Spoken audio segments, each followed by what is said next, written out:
Assalamualaikum warahmatullahi wabarakatuh. Perkenalkan, saya Retri Aulia, NIM 2103. Jadi kelompok 4 akan menjelaskan tentang konsep dan proses administrasi pendidikan PTK, pendidik dan tenaga kependidikan. Dan terdiri dari Retri Aulia, Irfan, dan Helen Anggala. Untuk bahan kajiannya yaitu yang pertama, konsep dasar administrasi PTK. Yang kedua, proses administrasi PTK, di mana terdiri dari perencanaan dan pelaksanaan. Untuk yang pertama yaitu konsep dasar administrasi PTK. Tapi sebelum itu, kita harus tahu apa itu administrasi pendidik dan tenaga pendidikan. Administrasi adalah suatu kegiatan atau usaha yang membantu, melayani, mengarahkan, mengatur semua kegiatan di dalam mencapai suatu tujuan. Lalu, pendidik adalah orang yang memiliki kualifikasi akademik dan bertanggung jawab sebagai agen pembelajaran dalam penyelenggaraan pendidikan. Dan yang terakhir yaitu tenaga kependidikan adalah orang-orang yang memiliki wawasan pendidikan dan terlibat dalam penyelenggaraan pendidikan, yaitu para guru atau para dosen yang sebagai pemegang peran utama, dan manajer administrator, para supervisor, dan para pegawai yang perlu dibina untuk bekerjasama agar lebih baik dengan masyarakat. Lalu kita masuk ke dalam konsep dasar administrasi PTK.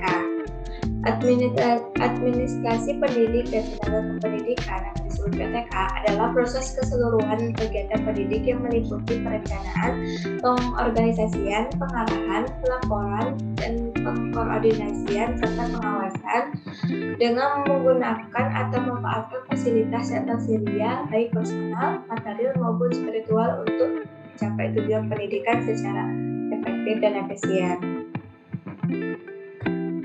Lalu yang kedua yaitu proses administrasi pendidik dan tenaga kependidikan.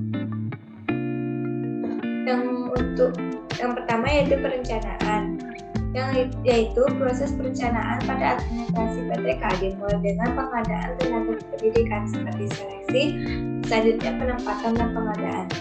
Untuk yang pertama yaitu pengadaan. Pengadaan tenaga personil adalah proses kegiatan untuk mengisi formasi yang kosong. Perlu diketahui bahwa lowongannya suatu formasi di samping itu disebabkan karena pengembangan lembaga yang menambah jabatan dan juga adanya personil lembaga yang diperhatikan.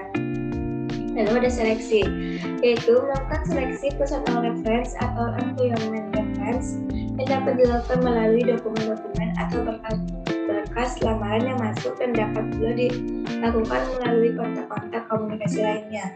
Penyelenggaraan atau testing secara tertulis dilakukan, misalnya dalam penggunaan tes-tes psikologi, tes-tes pengetahuan, dan bentuk tes yang mengukur seberapa bagian pekerjaan yang akan diembannya.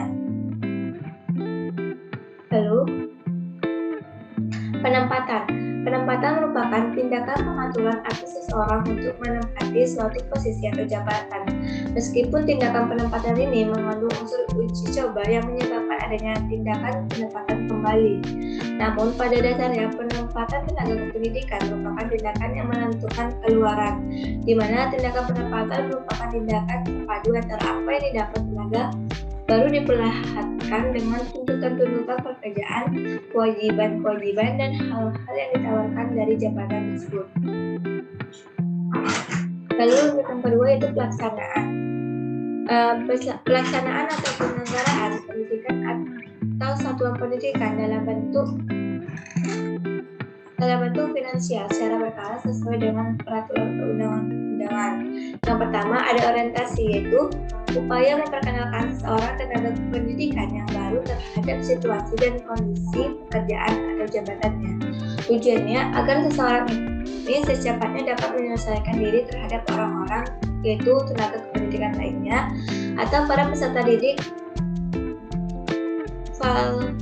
falsafati maksudnya, dan tujuan-tujuan yang mendasari pelaksanaan pekerjaan, kebiasaan-kebiasaan, usaha-usaha pembaruan yang berlangsung, dan kesempatan-kesempatan untuk tumbuh dan berkembang dalam profesi atau karir yang akan datang. Lalu yang kedua yaitu ada pembinaan atau pengembangan, di mana adalah usaha mendayagunakan, memajukan, dan meningkatkan produktivitas kerja setiap tenaga kependidikan yang ada di seluruh tingkatan manajemen organisasi dan jenjang pendidikan di sekolah. Tujuannya yaitu tumbuhnya kemampuan setiap tenaga kependidikan yang meliputi pertumbuhan keilmuannya, wawasan berpikirnya, sikap terhadap pekerjaannya, dan keterampilan dalam pelaksanaan tugas sehari-hari sehingga produktivitas kerja dapat ditingkatkan. Lalu ada kesejahteraan PTK, di mana ada beberapa hal yang dapat menunjang kesejahteraan pendidikan dan tenaga kependidikan, di antaranya itu gaji dan tunjangan.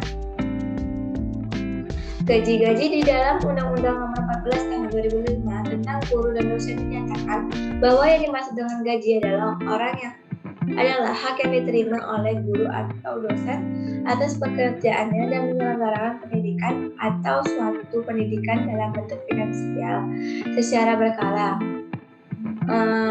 Maksudnya secara berkala itu dibayarkan secara setiap bulan.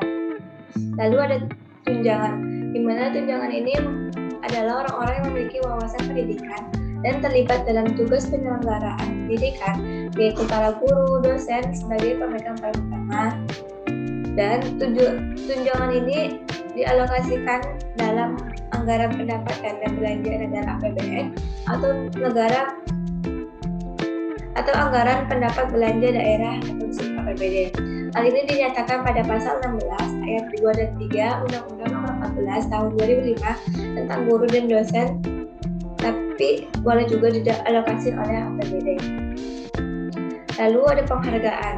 Pemerintah memberikan sebuah penghargaan di institusi pendidikan terhadap guru, dosen, kepala sekolah, dan seluruh tenaga pendidik yang berprestasi, di mana penghargaan PTK ini sebagai penggerak perubahan dalam kemajuan dan mutu pendidik, dan di mana penilaian PTK ini sesuai dengan standar yang telah ditentukan oleh aspek-aspek pedagogi, kompetensi kepribadian, kompetensi sosial, kompetensi profesional, dan menguasai teknik-teknik pembelajaran.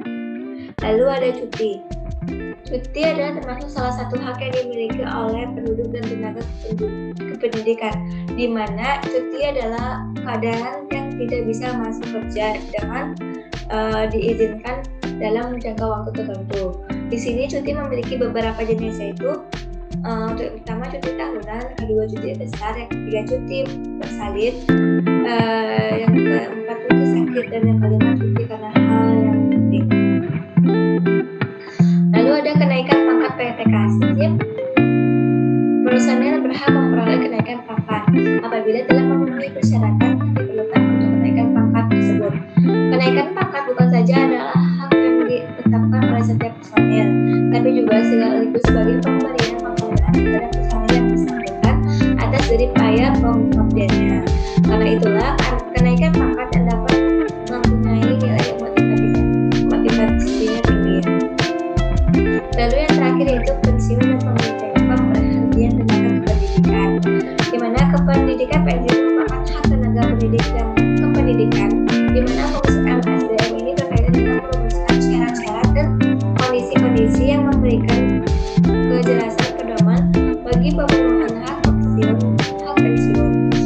Pemberhentian tenaga pendidikan dan kependidikan terjadi atas permohonan sendiri atau karena diberhentikan organisasi akibat sanksi tertentu yang berkaitan dengan kesepakatan hubungan kerja. Dan lalu pensiun adalah jaminan hari tua sebagai balas jasa terhadap pegawai negeri yang telah bertahun-tahun mengabdikan dirinya kepada negara. Pada pokoknya adalah menjadi kewajiban setiap orang berusaha untuk menjamin hari tuanya. Dan untuk itu setiap pegawai negeri sipil wajib menjadi peserta dari suatu badan sosial yang perlu dikeluarkan oleh pemerintah.